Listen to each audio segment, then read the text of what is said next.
کہ صحیح ہے تصویب فرما دی جائے، غلط ہو تو وہ بتا دیا جائے، میں احتیاط کروں گا۔ تو تھانوی صاحب نے جو جواب دیا وہ سنیے، بالکل منافقین مدینہ کی زبان استعمال کی انہوں نے کہا جواب ملا، یہ لکھا ہوا ہے جواب ملا، محمود ہیں جبکہ دوسروں کو اطلاع نہ ہو، یہ لکھا ہوا ہے، جبکہ دوسروں کو اطلاع نہ ہو۔ کیوں ایسا ہے؟ کیوں محمود ہے؟ جب رسول اکرم صلی اللہ علیہ وسلم کا تصور شرک ہے تو تمہارا تصور محمود کیسے ہو گیا؟ اور میں کہتا ہوں اپنے مرید کو سسپینس کی یہ بات کرنے کی اجازت کیوں دے رہے ہیں آپ؟ کیوں کر رہے ہیں؟ کہ چھپا کے کر سکتے ہو تو کرو، کیوں؟ اسی لیے کہ تھانوی صاحب کو معلوم تھا کہ ہم نے جو ہے وہ صراط مستقیم کی تائید کی ہے، حمایت کی ہے، اور ہم نے لکھ دیا ہے کہ نبی کا تصور بھی جو ہے وہ شرک ہے۔ اب اگر یہ بتا کے کرے گا تو کہیں لوگ میری داڑھی نہیں نوچ ڈالیں آ کے کہ یہ کیا حرکت ہے تمہاری، نبی کے تصور کو تو تم نے شرک قرار دیا اور اپنے تصور کو تم کہتے ہو محمود ہے۔ صرف جو ہے وہ شرط یہ ہے کہ چھپا کے کرو، سسپینس میں رکھ کے کرو، سسپینس میں رکھ کے کر سکتے ہو تو کرو ورنہ نہیں۔ میرے عزیزوں اور میرے دوستوں، یہ اختلاف کی جڑ ہے۔ اب آپ خود فیصلہ کر لیں کہ کیا ایسے امام کے پیچھے نماز ہو جائے گی جو نماز میں حضور کے تصور کو شرک سمجھتا ہو معاذ اللہ۔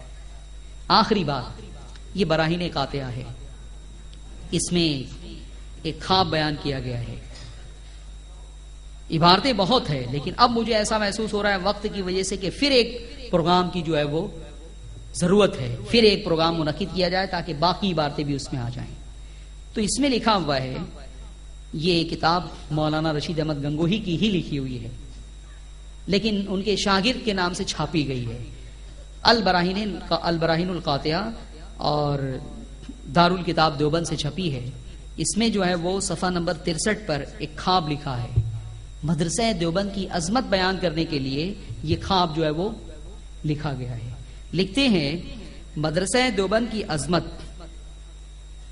حق تعالیٰ کی درگاہ پاک میں بہت ہے کہ صدہا عالم یہاں سے پڑھ کر گئے اور خلق کثیر کو ظلمات ضلالت سے نکالا۔ یہی سبب ہے کہ ایک صالح یعنی نیک آدمی فخر عالم علیہ السلام کی زیارت سے خواب میں مشرف ہوئے تو آپ کو اردو میں کلام کرتے دیکھ کر پوچھا کہ آپ کو یہ کلام کہاں سے آ گئی، آپ تو عربی ہیں۔ حضور علیہ الصلوۃ والسلام کو اس نے خواب میں دیکھا تو پوچھا کہ یا رسول اللہ آپ تو عربی ہیں، آپ کو یہ کلام کہاں سے آ گئی؟ کیا فرمایا حضور علیہ الصلوۃ والسلام نے؟ کان کھول کے سنو، فرمایا کہ جب سے علماء مدرسہ دیوبند سے ہمارا معاملہ ہوا ہم کو یہ زبان آ گئی، سبحان اللہ، اس سے رتبہ اس مدرسے کا معلوم ہوا، سبحان اللہ، اس سے رتبہ اس مدرسے کا معلوم ہوا۔ سمجھ رہے ہیں آپ کیا کہنا چاہ رہے ہیں؟ کہنا یہ چاہ رہے ہیں کہ حضور علیہ الصلوۃ والسلام نے اردو ہمارے مدرسے میں آ کے سیکھی تھی۔ جب خواب دیکھنے والے نے خواب دیکھا تو یہ سسپینس کھلا اور حضور نے پھر بیان کیا کہ یہ جو تم کو حیرت ہو رہی نا کہ میں اردو کیسے بول رہا ہوں، تو اس کی وجہ یہ کہ جب یو پی میں مدرسہ دیوبند قائم ہوا، ہمارا وہاں آنا جانا ہوا، علماء دیوبند کے ساتھ معاملہ ہوا، تو علماء دیوبند کے معاملے کے نتیجے میں علماء دیوبند نے ہم کو اردو سکھا دی۔ کس سے سیکھی؟ علماء دیوبند سے۔ بتاؤ اس سے حضور کی شان میں گستاخی ہوتی یا نہیں ہوتی؟ میرے آقا علیہ الصلوۃ والسلام دنیا کی ہر زبان جانتے تھے۔ مفسرین نے لکھا ہے کہ حضرت آدم علیہ نبینا علیہ الصلوۃ والسلام کو اللہ تبارک و تعالی نے 3 لاکھ زبانیں سکھائی تھی۔ کتنی زبانیں؟ حضرت آدم 3 لاکھ زبانیں جانتے تھے۔ حضور علیہ الصلوۃ والسلام تو حضرت آدم سے افضل ہیں نا۔ لیکن میرے عزیزوں، علماء دیوبند نے جو ہے وہ صرف اس بنیاد پر یہ دعویٰ کر دیا معاذ اللہ، اولاً تو یہ خواب ہمارے نزدیک جھوٹا ہے، لیکن یہ بات میں بولوں گا تو علماء دیوبند کو خراب لگے گا۔ ایسا لگتا ہے کہ شاید مدرسہ دیوبند میں چندہ کم آ رہا ہوگا، تو پھر یہ خواب دیکھنے کی ضرورت محسوس کی گئی کہ کوئی ایسا خواب بیان کرو کہ لوگ سوچنے لگے کہ دوسرے مدرسوں میں تو سب یو پی بہار کے بچے پڑھتے ہیں، یہ تو ایسا مدرسہ ہے کہ حضور بھی یہاں پہ اردو پڑھنے کے لیے آتے ہیں، تو کیوں نہ ہم اپنے چندے کی رقم اسی مدرسے میں دیں۔ اور ایک واقعہ اور بھی لکھا ہوا ہے کہ حضور علیہ الصلوۃ والسلام نے، یہ حکایات اولیاء میں لکھا ہوا ہے تھانوی صاحب نے، کہ حضور علیہ الصلوۃ والسلام نے مدرسہ دیوبند کا اکاؤنٹ چیک کیا، حساب کتاب چیک کیا. یہی مولانا قاسم نانوتوی کو بلایا کہ مولانا حساب لائیے مدرسہ دیوبند کا. تو حضور علیہ الصلوۃ والسلام کے سامنے مولانا قاسم نانوتوی نے حساب پیش کیا. تو پھر لکھا ہے کہ حضور کی خوشی کی کوئی انتہا نہیں تھی. بہت کلیئر تھے مولانا قاسم نانوتوی, کوئی خرد برد نہیں تھا. غیب دان ابھی نے چیک کیا تھا. اور پھر مولانا حضور علیہ الصلوۃ والسلام نے خوش ہو کے فرمایا کہ مولانا اب آپ جا سکتے ہیں, پھر اجازت دے دی. تو یہ اس میں لکھا ہوا ہے, بعد میں آپ کو کسی موقع سے سناؤں گا. لیکن یہاں یہ بات ہے کہ حضور علیہ الصلوۃ والسلام کے بارے میں یہ دعویٰ کرنا, یاد رکھو کہ استاذ ہمیشہ شاگرد سے افضل ہوگا. حضور علیہ الصلوۃ والسلام سے افضل کوئی نہیں ہے. آپ کا استاذ کوئی نہیں ہے. آپ کا استاذ اگر کوئی ہے تو پروردگار عالم ہے. نعرہ تکبیر, نعرہ رسالت, علماء اہل سنت, پیغام اتحاد کانفرنس, مسلک اعلی حضرت. الرحمن علم القرآن, رحمان ہے وہ جس نے اپنے محبوب کو قرآن سکھایا, قرآن سکھایا. اور حضور علیہ الصلوۃ والسلام, آپ کو پتا ہے حدیث کی کتابوں میں 2500 حدیثیں موجود ہیں کہ جانوروں سے حضور علیہ الصلوۃ والسلام نے گفتگو کی ہے. جانوروں نے آ کے فریاد کی ہے اور اس فریاد کو سن کے آقا علیہ الصلوۃ والسلام نے ان کی فریاد رسی کی ہے. 2500 واقعات بیان. مجھے بتاؤ کون سی زبان ہوتی ہے جانور کی؟ انگریزی, ملیالم, سنسکرت, اردو, فارسی, کون سی زبان ہوتی ہے؟ کیا کوئی نام دے سکتے ہیں آپ؟ نہیں, کوئی نام نہیں دے سکتے. لیکن آقا علیہ الصلوۃ والسلام, وہ زبان جس کا تم نام بھی نہیں جانتے, میرے آقا وہ زبان جانتے ہیں. سبحان اللہ, وہ زبان جانتے ہیں, فریاد کی ہے. تو بہرحال میرے عزیزوں اور میرے دوستوں, اس طرح کی بے شمار خرافات ہے اور وقت بہت ہو چکا ہے.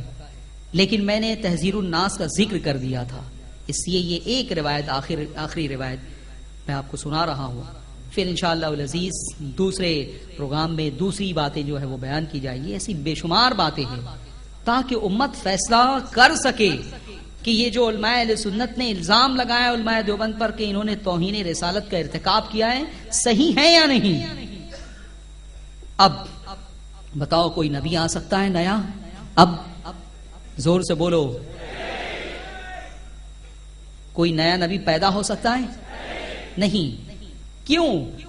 ایک ان پڑھ مسلمان بھی جانتا ہے کہ حضور علیہ الصلوۃ والسلام خاتم النبیین ہے, اور اب اگر کوئی نبوت کا دعویٰ کرے, کوئی نیا نبی نہیں آ سکتا. حضرت عیسیٰ آئیں گے, اس لیے کہ وہ ماضی میں آ چکے ہیں, پھر پروردگار عالم نے انہیں جو ہے وہ آسمانوں کی بلندی میں اٹھا لیا ہے.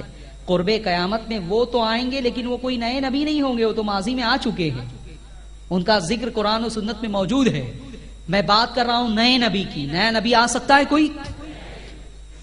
جو نبوت کا دعویٰ کرے وہ کافر ہے, وہ دجال ہے, وہ شیطان ہے, وہ دیوس ہے, وہ واجب القتل ہے. خود حضور کے زمانے میں مسلمان نے جو ہے وہ اعلان کر دیا تھا. کیا ہوا؟ حضور علیہ الصلوۃ والسلام نے مرض الوفات میں ایک لشکر بھیجا اس کی سرکوبی کے لیے, اس کی سرکوبی کے لیے. تو بہرحال میرے عزیزوں اور میرے دوستوں, یہ کتاب ہے تحذیر الناس, مولانا قاسم نانوتوی کی لکھی ہوئی ہے. اس میں ایک عبارت ہے, اسی بنیاد پر اعلیٰ حضرت علی رحمہ نے کفر کا فتویٰ دیا ہے.